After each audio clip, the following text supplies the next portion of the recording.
tu relâches. Hanche complètement explosée en deux. Et sa jambe était passée au-dessus de sa tête. Et elle a fait des cours de stretching en avant-première. Ça coûte combien en gros À peu près 2 millions.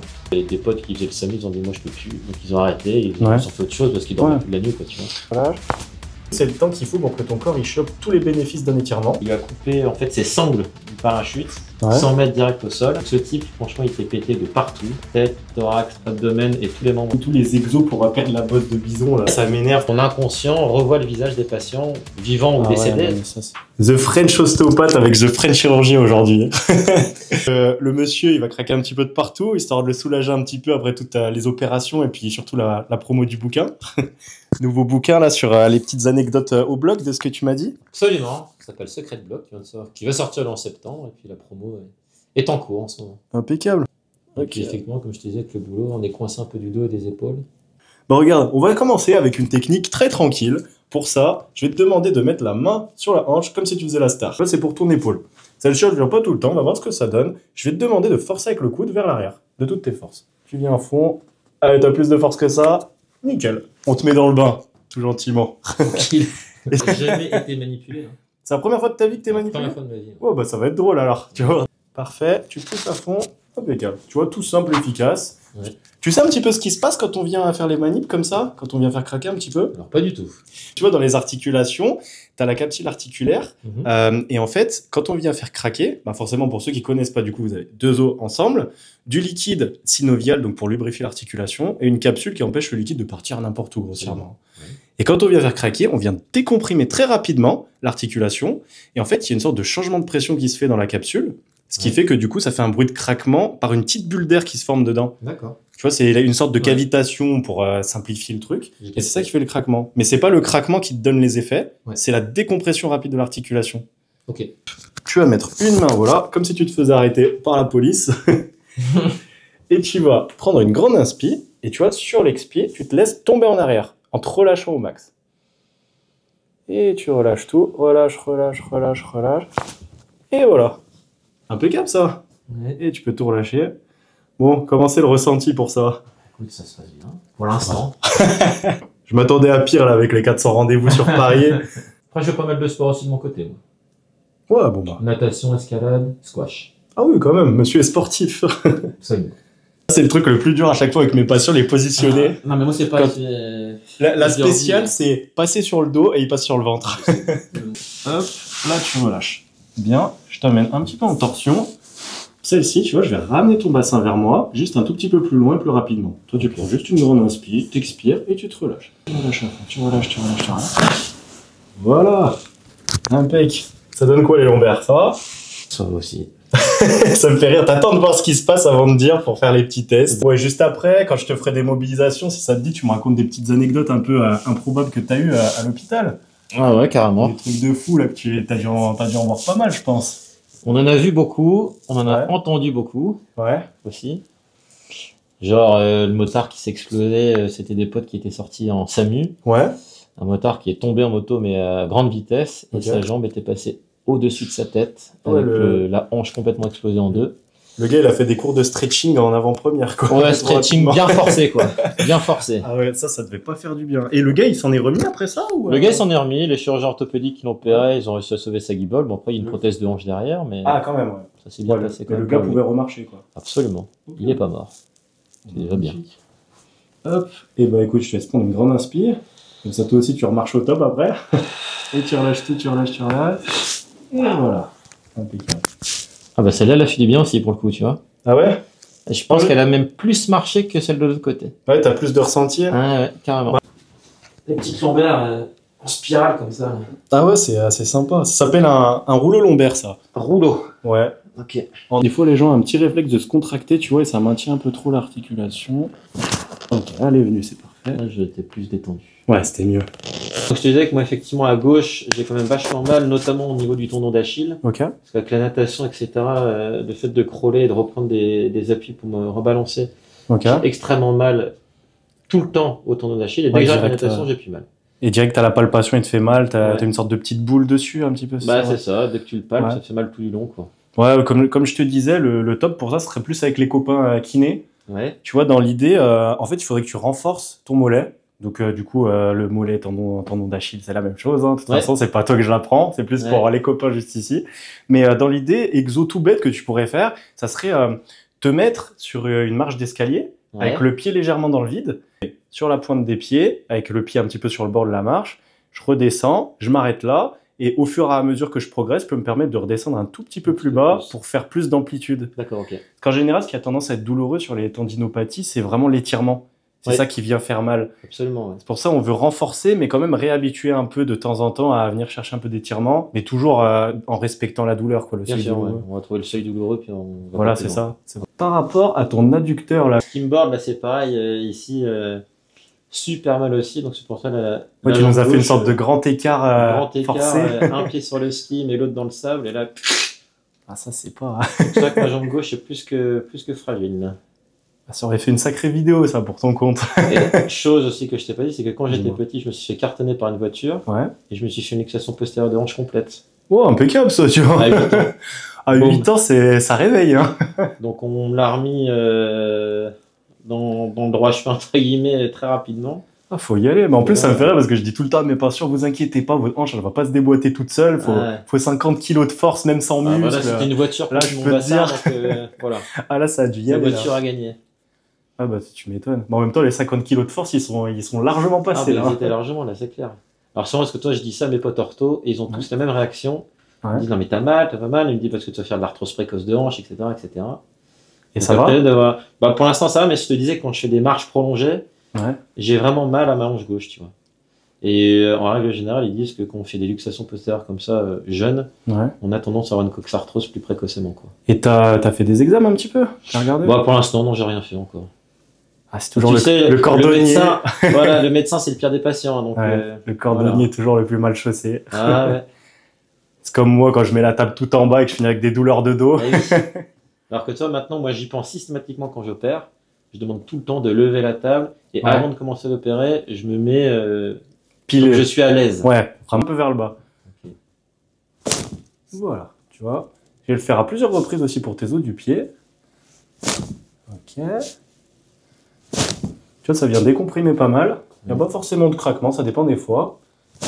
Ok, nickel. Toi, ça décomprime pas mal. On va voir si... Ouais, un petit orteil au passage. Là ou pas? Ouais. Celle-là, ça un peu moins peut-être. Un petit peu moins costaud? Ok. Quand je viens de tirer déjà, tout simplement, c'est douloureux ou pas? Non, ça va. C'est ok? Non, ça va. Bon, tu me dis, j'y vais doucement. Ouais. Ça va? C'est ok? Ok. Ok, parfait. Bon, t'en as d'autres un petit peu, des histoires du coup Bah ouais, en fait, il y en a une qui, pour le coup, j'étais en train d'y penser, os, articulation, c'est ça je le raconte dans mon bouquin, mais c'est un parachutiste qui s'est fait taper en plein vol par un ULM. Ah oui. Donc tu vois, il était à 100 mètres, entre guillemets, d'atterrir, le parachutiste, et il y a un ULM qui a décollé, et bing, il lui a coupé, en fait, ses sangles du parachute. Donc il a fait une chute libre, 100 mètres direct au sol. Et donc ce type, franchement, il était pété de partout. Tête, thorax, abdomen et tous les membres ils sont passés. Il avait une 30aine d'années. Ok. Et donc on l'a opéré pendant, je sais plus, 7 ou 8 heures. On était 4 chirurgiens dessus. Ça c'est, enfin bref, t'imagines bien qu'on a dû tout lui réparer. Et malheureusement au final, on s'est rendu compte que en haut c'était mort. Et donc ça a fini en prélèvement d'organes. Ah punaise. Donc là, pour le coup, c'est vraiment une histoire qui m'avait bien marqué parce que c'est entre guillemets la probabilité zéro, quoi, tu vois. Mais surtout qu'il y a de la place dans le ciel, quoi. Je veux dire, pour qu'on se retrouve à se percuter. C'est improbable. Et cette même semaine-là, il y avait une panne moteur d'un petit avion, un Cessna, sur un Coucou 4 places. Pas de moteur plein vol, donc crash. 3 morts, t'imagines bien, et un mec qui a survécu mais qui avait les 2 jambes pétées. Ah, c'était une sacrée semaine pour toi. Mais je sais pas, c'était la semaine de l'improbable, quoi. Ah punaise, Tu dois beaucoup galérer sur le côté à réussir à faire une barrière émotionnelle avec le travail. Bah, ça c'est intéressant ce que tu dis parce qu'en fait on doit se forger une barrière psychologique avec le boulot pour se détacher de tout ça. Parce que moi j'ai connu des gens, tu vois, des potes qui faisaient le SAMU, ils ont dit moi je peux plus, donc ils ont arrêté, ils ont fait autre chose parce qu'ils dormaient plus de la nuit, quoi, tu vois. Ah ouais, mais si t'en arrives à ce stade-là, c'est plus possible. Je pense que c'est un vrai truc sur lequel tu dois te former en vrai. Bah, on te forme pas, c'est toi qui te formes toi-même, et puis après soit tu y arrives, soit tu y arrives pas, et tu continues ton métier ou t'arrêtes. Mais en vrai, dans les études, il faudrait avoir un petit passage psychologue. Je pense que ça pourrait être bien, Parce que moi, franchement, il y a des soirs, tu vois, j'arrivais pas à dormir, je me suis pris des somnifères pour m'endormir parce que en fait, ton inconscient revoit le visage des patients vivants ou décédés. Ouais, mais ça, tu le gères pas, quoi. Ouais, bah ouais, c'est clair. Et plus le temps avance, plus t'arrives à prendre du recul, mais... Mais surtout que toi, en plus, toi, t'es dedans, t'as l'habitude de voir, je veux dire, voir un os cassé, je pense qu'à cette heure-là, ça te fait plus rien. Non, mais bon. Mais ça doit être quand même... Au début, c'est compliqué. Ouais, surtout les gros traumas, les trucs comme ça. Ouais. Mais je trouve que quand c'est des traumas en mode accident et tout, c'est super dur à voir. Mais quand c'est juste des OP classiques dans le bloc, je trouve que c'est un côté rassurant. En fait, mode t'es encadré. C'est exactement ça. Moi, ce que je vois à l'extérieur du bloc, je peux trouver ça ultra gore. Mais si tu me mets ça dans un bloc opératoire, c'est tout de suite c'est normal. Je suis dans mon enceinte, je suis dans mon monde, etc. Donc voilà, je suis en mode chirurgien. Bah, c'est comme moi une fois j'avais vu un mec faire une tentative de suicide et puis il avait sauté du premier étage d'un immeuble. Il avait pris tout dans la tête, donc j'avais eu tout comme ça, tu vois, tout ouvert. Et plus tard, pendant les études d'ostéo, on avait regardé en fait un mec disséquer, tu vois, le corps humain pour montrer certaines, tu sais, ça s'appelait les prosections. On était dans la fac de médecine d'ailleurs pour ça. Et tu vois, là, ça me posait aucun souci, tu vois. Ouais, t'étais dans le cadre d'un truc médical, je sais pas comment dire, tu vois. Ouais, mais après, t'as le stress de l'accident qui fait que, voilà, c'est ça. T'as tous les trucs qui arrivent. Vraiment, la même chose à des deux endroits différents, ça change tout. Non, mais on est d'accord là-dessus, tu vois. Vraiment, l'idée, c'est de faire craquer un peu pour l'entertainment, mais dans l'idée, une consultation d'ostéo, c'est pas seulement du cracking, on fait pas juste craquer de la tête aux pieds et au revoir, vraiment, il y a tout un boulot complet autour de ça. Je préfère le rappeler parce qu'il y a beaucoup de gens, des fois, quand on monte des petites parties de consul comme ça, ils ont tendance à vite faire des conclusions hâtives sur... T'as des analyses diagnostiques à faire d'abord. Voilà, c'est ça, c'est ça. La manipulation en fonction de ça. C'est ça, exactement. Donc, effectivement, c'est pas que de la manip. Oui, bah là... On sait pas faire de remarques négatives, merci. tu les engueules pour moi. Ouais. Mais ça, je pense que ça, on devrait le dire. C'est-à-dire que c'est pas des trucs que tu fais à la va-vite et... Voilà, c'est ça. En fait, si tu veux, moi, je trouve que au-dessus de 6 patients, j'ai tendance à plus être autant disponible mentalement, tu vois, pour donner des conseils et avoir l'empathie qu'il faut et tout ça avec tous les patients. Et je préfère limiter pour garder une qualité de prise en charge, tu vois. Donc, un patient, ça te prend 1 heure, quoi, à peu près. Voilà, j'aime bien garder 1 heure. Après, je fais des créneaux de 1 heure parce que si j'ai du neuro très complexe ou des choses comme ça, bah ça peut me prendre 1 heure. Mais si c'est du très simple, le gars vient juste pour un petit suivi, tout ça, ça peut me prendre moins de temps. Un peu moins de temps, C'est vraiment en fonction des cas, tu vois. Tu t'accordes quand même au moins 1 heure par patient. Voilà, c'est ça exactement. Alors, pour celle-ci, je vais te laisser faire comme un grand écart. Il l'aime beaucoup sur les réseaux, celle-ci. Alors ça, je peux pas trop forcer non plus. Alors, bah tu vas doucement et tu vas forcer vers le haut comme ça. Ok. Vas-y. Ouais, tu vois. Et t'as pas une petite anecdote positive cette fois? Positive. Moi aussi, on a sauvé des patients quand même. Hein. Raconte-moi des cas où c'était un peu improbable que ça se passe bien. Si tu veux, il y en a un improbable. C'était une infirmière qui m'avait appelé en pleine nuit, j'étais en train de dormir pour me dire qu'il y avait un patient qu'on venait d'opérer qui saignait de partout. Ok. En fait, on l'avait opéré d'un cancer du pancréas. Ok. Et elle m'appelle pour me dire il y a l'anesthésiste à 4 pattes sur Monsieur Raymond, on va l'appeler Monsieur Raymond. Ouais. Il saigne de partout, il y a quasiment un arrêt cardiaque, faut venir tout de suite. Ok. Donc j'arrive, scène de crime quoi dans sa chambre d'hospitalisation, du sang partout, les scopes qui sonnent à tout va. Et donc on a poussé le patient au bloc, en mode chirurgie de guerre, l'anesthésiste encore dessus en train de le masser. Je lui ai fait sauter tous ses points de suture et en fait il a fait effectivement une artère qui saignait pleine balle dans son ventre. Mais avant que je trouve, comme on dit, la pisseuse, l'anesthésiste me dit Alex, il va mourir, ça sert à rien, stop. Et là, je lui dis non, parce que j'ai vu l'artère qui saignait, Angers. Donc, j'ai à partir du moment qu'il y a du sang qui coule, Angers, c'est que son cœur bat et qu'il a encore du sang en lui. Donc, on continue. Et donc, en fait, là, j'ai vu cette artère, j'ai mis mon clan vasculaire dessus pour arrêter le saignement. C'est quoi un clan vasculaire? Un clan, c'est une pince que tu mets, tu sais, sur l'artère pour arrêter le saignement, quoi. Et à ce moment, l'anesthésiste me dit Alex, il est stabilisé, son cœur est en train de repartir, entre guillemets, il est sauvé. Et donc ce mec, il est sorti, il a mis plusieurs semaines après cet événement, mais il est rentré chez lui. Incroyable. Donc si on a quand même heureusement des notes positives dans notre métier, on sauve plus de gens qu'on en perd, fort heureusement. Mais franchement, quand tu rentres du travail après ça, tu dois être vraiment je veux dire satisfait. Un truc, quand je sors de la clinique, j'ai déjà tout oublié. Je rentre chez moi, je suis avec mes enfants, ma femme, et j'oublie tout ça. Alors effectivement, tu as la satisfaction. Et parfois, quand je rentre, je dis à ma femme, allez, on se fait une petite coupe de champagne pour fêter ça. Ouais, c'est ça. Parce que bon, t'es quand même il faut content, quand même s'accorder des victoires, tu vois, parce que autant on se fait très mal mentalement quand ça se passe mal, et puis on ressasse, mais autant il faut aussi s'accorder la victoire quand ça se passe bien, c'est le jeu. C'est sûr qu'on retient toujours les trucs quand ça se passe mal, mais ceux qui se passent bien, faut pas les oublier non plus. C'est clair. Alors, une grande inspi, t'expires et je fais une impulsion sur ton dos. On va faire ça à plusieurs étages. Ok, si ça va. Je vais tester plusieurs étages, vas-y.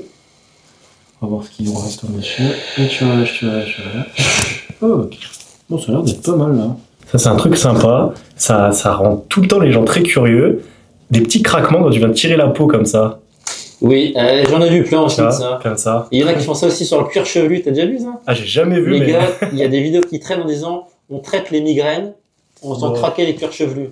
Ouais, alors ça fait partie aussi des fakes qu'on peut voir sur internet. Un truc d'ailleurs qu'on voit beaucoup sur les réseaux aussi, tu sais tous les exos pour perdre la bosse de bison là. Ça m'énerve quand je vois ça.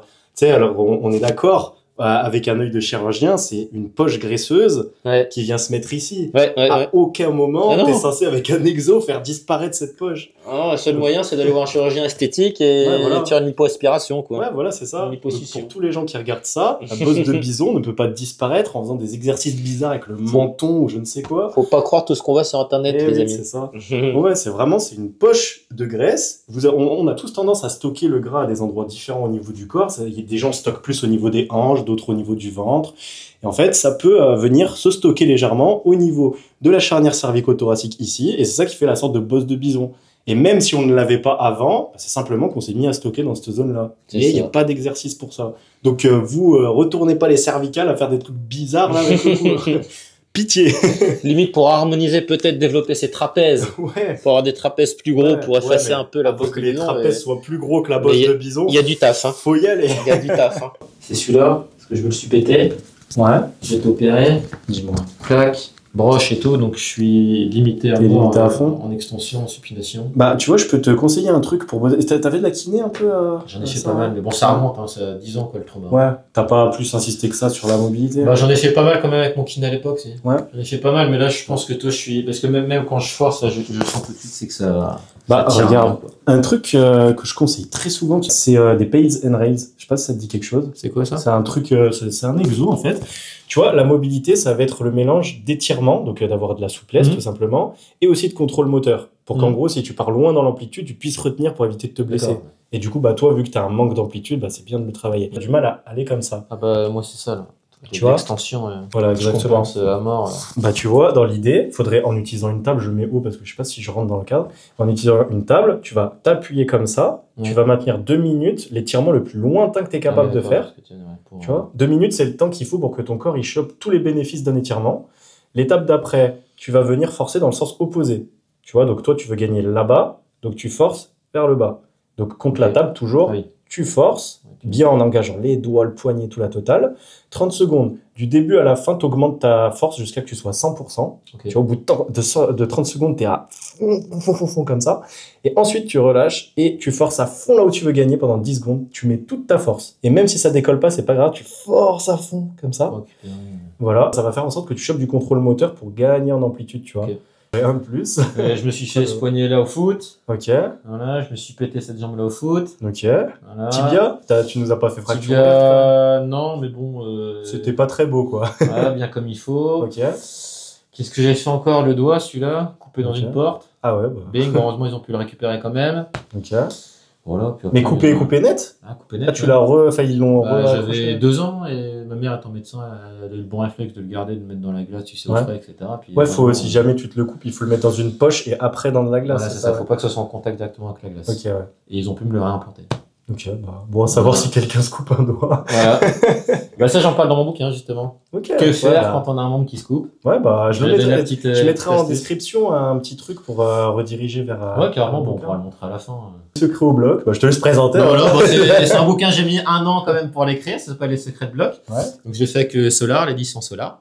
Et donc, je raconte un peu les 15 histoires un peu insolites que j'ai vécues, en tout cas, jusqu'à aujourd'hui dans ma carrière de chirurgien. Alors, je les raconte pour que ça soit grand public, pour que tout le monde comprenne en mode roman polar.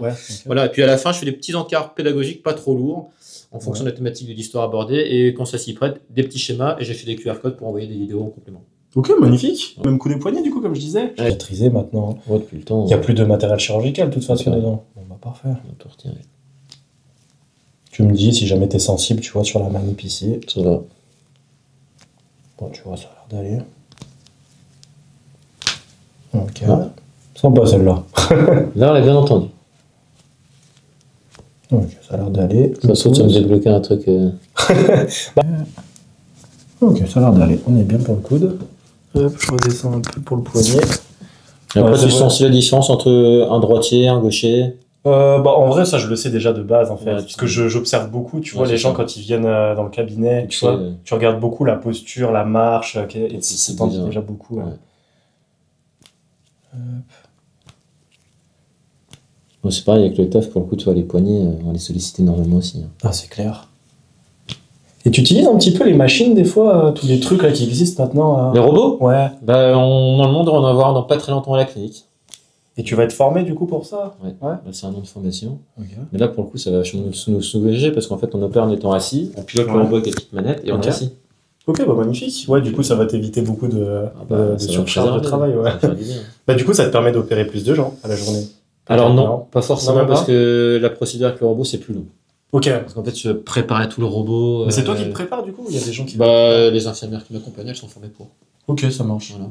Bon, bah, peut-être Mais- que si, du coup, cette tâche est réservée aux infirmières, tu peux peut-être faire plus d'opérations d'affilée. Non Bah, pas forcément parce que tu as Ouais. une salle sur laquelle tu opères ton patient, tu as rarement deux salles pour opérer en même temps, donc en Ouais. fait, il faut finir ton patient pour ensuite enchaîner l'autre. Ah, ok, ouais. Donc, tu as ce Bon. laps de temps que tu peux pas maîtriser. Mais Bon, bah, au moins, tu auras ce confort en plus. moi, je serais bien, on opère mieux les patients. Les patients, il y a des bons résultats aussi quand on pilote avec les robots, donc ça Ouais. sera pas mal. Mais c'est un gros investissement. Ça coûte combien, en gros À peu près 2 millions. Ah oui Voilà. Ouais, ça va. Alors maintenant, ils font du leasing, tu sais, sur des robots Ouais. comme ça, c'est plus de l'achat direct, mais c'est du leasing. Ok, Donc ouais. voilà. Oh, le robot, c'est une Bugatti, en fait. C'est un peu l'idée. Surtout les C'est derniers, t'as vrai. des trucs 4K, parfois même en 3D, enfin, c'est Ouais. un truc de fou, donc c'est Mais pas par contre, du coup, il y a des meilleures réussites sur les opérations avec ça, Ouais. non En fait, on C'est voit éviter le mieux, tremblement, on est ouais. plus précis et on a des gestes qu'on peut pas faire en En temps oscilloscopie normal, et qu'on peut faire avec le robot. Ok, ouais. Ouais, d'ailleurs, ça, je trouve que c'est intéressant d'en parler, un peu l'évolution qu'il y a eu sur la façon d'opérer au fil des années. Ouais, tous les délires Au où début, de base, c'était c'était des énormes incisions énormes. Grande Là. cicatrice, grand chirurgien, c'est ce qu'on disait avant. Et maintenant, on fait de plus en plus de petites cicatrices. C'est la cystoscopie, c'est la chirurgie avec les petits trous. Ouais. Donc, ça, c'est avec Ouais, en un fait, écran. tu passes une sorte de. On met une caméra dans le ventre. Ouais. Et après, c'est retranscrit sur un écran. Puis nous, on opère comme. Mais en fait, c'est comment? C'est une sorte de fil qui est articulé un peu avec la caméra au bout et tu peux le c'est une diriger. fibre optique. Non, Ouais. ta caméra, c'est quelque chose de dur. Ouais. Et dedans, tu as des fibres optiques. Donc, tu rentres le tuyau dans le ventre. Et puis Ouais. après, tu te balades avec la caméra dedans. Donc, tu as Ok. une vision comme ça, tu vois, circulaire à l'intérieur Et de pour la diriger, en fait, tu Bah, tu t'orientes de bouges, l'extérieur. ouais, voilà, c'est ça. Ok, t'as pas besoin d'aller trop profond de toute Non, façon. non, ouais. pas du tout. Et après, les outils, tu les rends comment? Et par bah, les tu fais trous des petits trocars, tu fais des petits trous Ouais. dans lesquels tu rentres tes instruments dans le ventre, et puis après, Ouais. Ok, et faire comme ça. ça te permet. Excuse-moi, ça te permet de passer un petit peu et les outils, tu peux les diriger pareil. Absolument. Ok, un peu pareil, tu les Voilà. diriges de l'extérieur et De c'est des trucs très l'extérieur, allongés. moi j'ai fait pas mal de vidéos là-dessus pour montrer Ouais. un peu comment ça se passe au bloc, parce que c'est vrai que quand on n'est Ouais. pas au bloc, c'est compliqué de Oui, ouais. comprendre. c'est vrai. De le voir, c'est quand même plus facile, mais en gros, l'idée c'est ça, Ok, ça marche. Bon, c'est intéressant, ouais. carrément. Ouais, c'est peut-être un peu moins bouché que les orthopédistes. Ah oui, bah ça, J'avais alors, vu, ouais, alors c'est sûr que l'ortho c'est un peu bourrin, mais maintenant, même Ouais. eux, toi par exemple pour les genoux, pour les Ouais. ménisques, les ligaments, croisés antérieurs, etc., Ouais. ils font de l'arthroscopie. Ok. Donc ils font des petites incisions pareil au niveau du genou dans lesquelles Ouais. ils mettent de l'eau et ils opèrent directement à l'intérieur. Pendant mes études, je crois que j'avais vu une OP du ligament croisé antérieur Ouais. comme ça. Et puis il y avait ils avaient retiré un petit bout de ménisque au passage. Souvent, ça va de pair, le croisé Ouais, et le ménisque c'est ce qu'ils dans le disaient, trauma. Ok, et ouais, genre, ça m'avait, moi, ça m'avait surpris parce que, du coup, pour ceux qui savent pas, quand on se fait un ligament croisé antérieur, on le remplace par un tendon et qu'on vient enrouler, enfin, tu connais, de toute On façon. peut utiliser même parfois le rotulien. Hein. Parfois, Ah, je savais même pas, tu vois. On peut utiliser parfois le rotulien. Bah, tu vois, quand j'avais regardé, moi, c'était un bout de gracile, je crois, Ouais. donc un bout d'ischio, quoi. Et il l'avait, en fait, quand il le récupérait, le truc, il te l'a tiré comme Des si c'était du carnats, fil ouais. de jardinage, quoi. Absolument.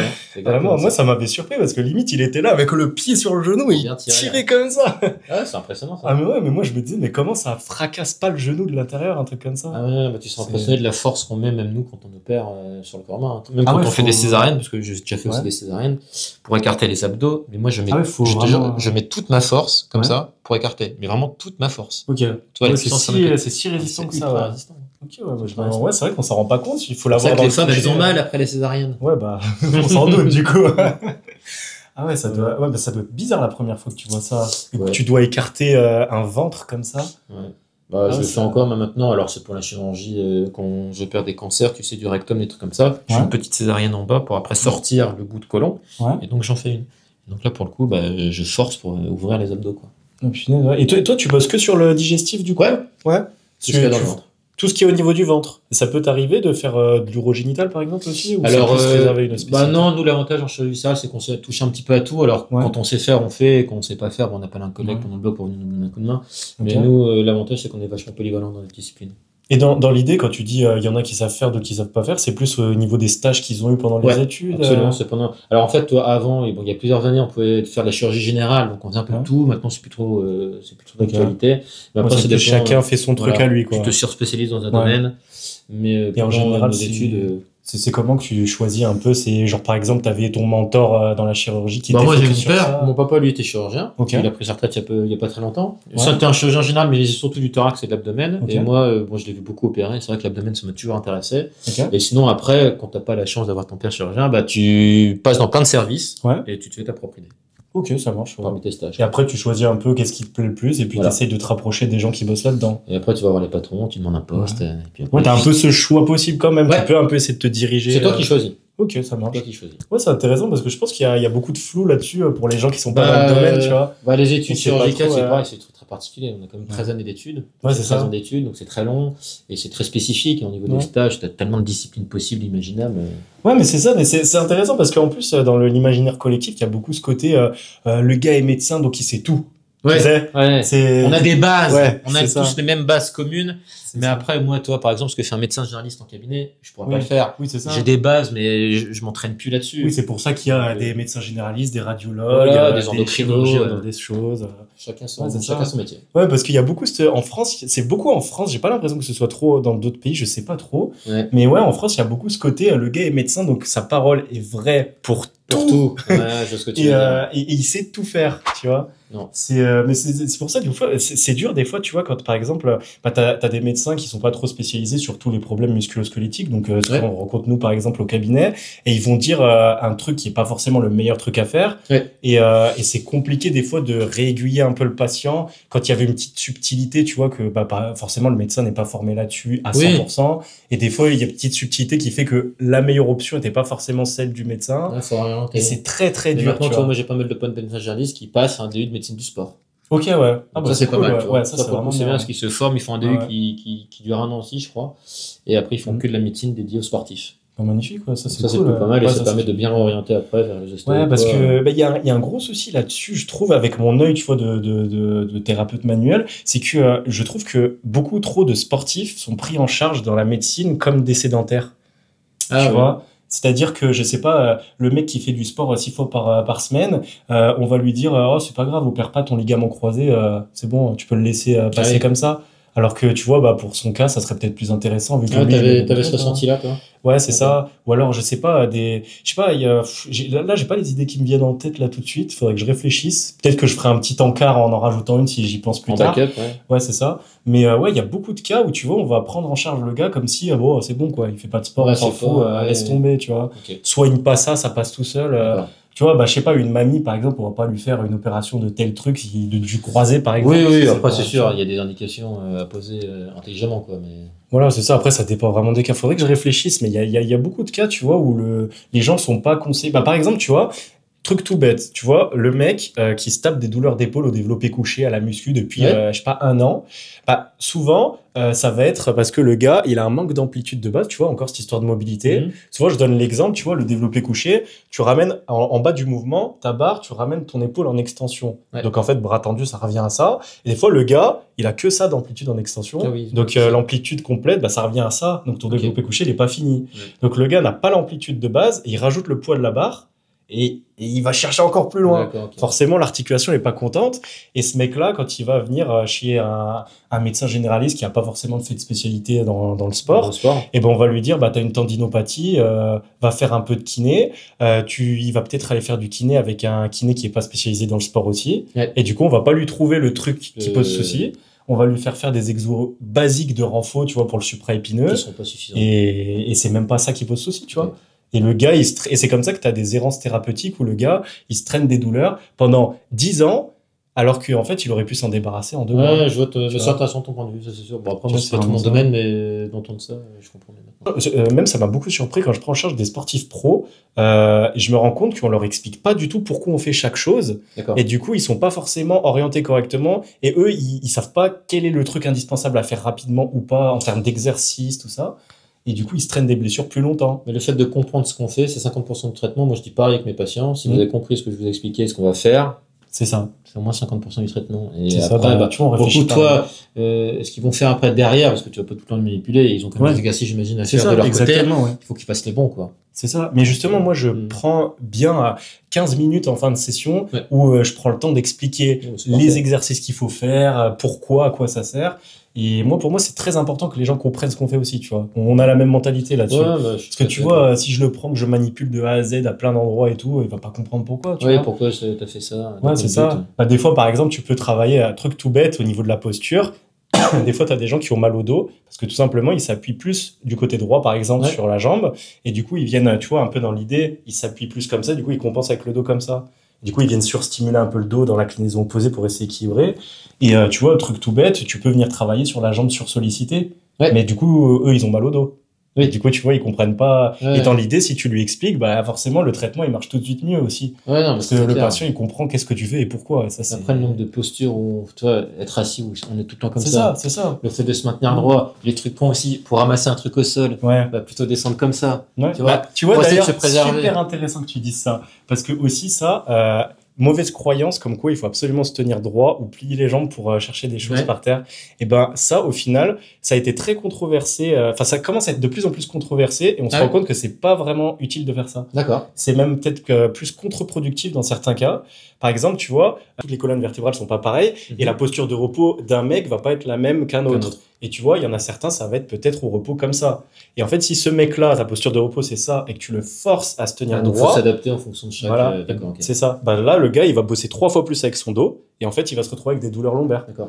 Et en fait, souvent, ce qui pose souci, c'est que justement, ce côté extension, là, de ramener le dos vers l'arrière, il est surtravaillé par les gens, parce que se tenir droit, quand t'es assis, tu veux te tenir droit. C'est intéressant aussi. Et l'inverse n'est pas bossé. Tu vois, t'es souvent très peu à l'aise quand tu viens chercher à te refaire tes lacets en te penchant en avant, tout ça. C'est pour ça que j'ai beaucoup d'exos que je donne à mes patients. Je leur fais travailler l'arrondi du dos.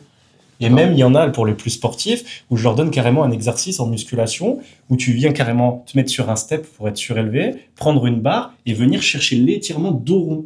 Tu vois, vraiment venir travailler ce côté flexion thoracique, remonter et faire des reps comme ça pour vraiment le travailler. Parce qu'en fait, c'est juste que c'est sous-travaillé et du coup, forcément, une amplitude que tu bosses pas, c'est comme un muscle que tu bosses pas, il est pas fort, il fait mal. Il faut s'adapter à chaque patient. Si t'as jamais bossé ton biceps de ta vie et que tu viens de choper un truc de 30 kilos comme ça, bah t'as mal. Ciao. Voilà, dans l'idée, c'est ça. Bon. Au moins, c'était intéressant ce petit échange. C'était sympa, surtout entre deux professions qui traitent des patients, mais pas de la même façon. Deux disciplines différentes. C'est ça. On a le même but commun, c'est soigner les patients. Donc, Et le même pseudo aussi, The French chirurgien, The French ostéopathe. C'était bien drôle ça. Ouais, c'est marrant. Mais crée-nous une chaîne YouTube, comme ça tu nous en apprends plein. Si j'ai le time, on va essayer. Ouais, bon bah let's go. Et puis, toi, t'es basé à quel endroit? Béthune. Béthune, c'est vers où ça? Bah, c'est Lille. Ouais. Et je suis une demi-heure dessus. Ok, ça marche. Ça marche. Bah, écoute. Bah, dis-moi, est-ce que un jour ça te dirait que de faire un petit vlog dans ton univers un peu? Ouais. Genre peut-être pas forcément tout de suite, mais si les gens ont bien aimé la petite vidéo qui parle un petit peu justement de chirurgie, tout ça, peut-être voir un petit peu comment ça ressemble, à quoi ça ressemble. Bah après, moi j'ai déjà fait aussi, j'ai déjà expliqué, toi, sur des vidéos toutes simples en disant, bah, voilà ce que j'ai fait aujourd'hui. C'est vrai que les gens, ils étaient surpris de ce qu'on voir à pouvait quoi faire. ça ressemble, tu vois, les consultations, les blocs, etc. Et c'est vrai que ces trucs-là, ils aimaient plutôt bien. Ouais, si, bah, Ce serait une bonne l'idée idée. peut-être voir un peu ta journée, te voir Ouais. peut-être en opération, voir à quoi ça ressemble. Ouais. Je sais pas si ça serait ok de filmer dans Bah, ces ça, j'en ai conditions. déjà fait, mais effectivement, c'est, comme on est très cadré là-dessus. Ouais, Il faut l'accord du patient, il faut l'accord de la Ouais. direction. Voilà, il Ok. y a plein de trucs cadrés à faire pour pouvoir le faire. J'en ai ouais. déjà fait quelques-unes et c'est vrai que les gens, ils aiment bien aussi parce que toi, ça permet de montrer un peu l'ambiance du bloc. Ok, ouais. Comment ça se passe une anesthésie générale, parce que souvent Ouais, les gens ils ont forcément, peur ouais. de se faire endormir. Comment Ouais. ça se passe la chirurgie, et donc ça permet de démystifier un petit peu ces situations qui peuvent être anxiogènes. Donc why not, ouais, ça c'est un truc qui pourrait être sympa. Ouais, Bon, bah, si on le prévoit un petit peu à l'avance, ça pourrait être incroyable. Ouais. Ça ferait une sacrée vidéo, ouais. Les gens Ouais, c'est clair. Ouais. Je Gros pense que- montage, donc faudrait Ouais, c'est une ça. équipe de prod. Hein. Ouais, bah, les- N'hésitez à nous Je solliciter. crois que les monteurs, va falloir que j'en cherche 2-3 là. Ouais, c'est clair, faudra en trouver vite. Bah écoute, j'aime bien le projet. Bah écoute, moi je vais continuer un petit peu les petites vidéos et puis dès que j'arrive à m'en sortir avec celles que j'ai déjà Ouais. tournées, bah franchement, si t'es chaud, on peut mettre ça On y en va. place. On y va. Ça sera avec plaisir. Let's go. Allez, bah Bah, merci à toi en tout cas. allez, merci à plaisir. toi aussi d'être venu et puis à la prochaine au blog. Carrément. Ciao. Alors. Pensez à vous abonner, lâcher un petit like.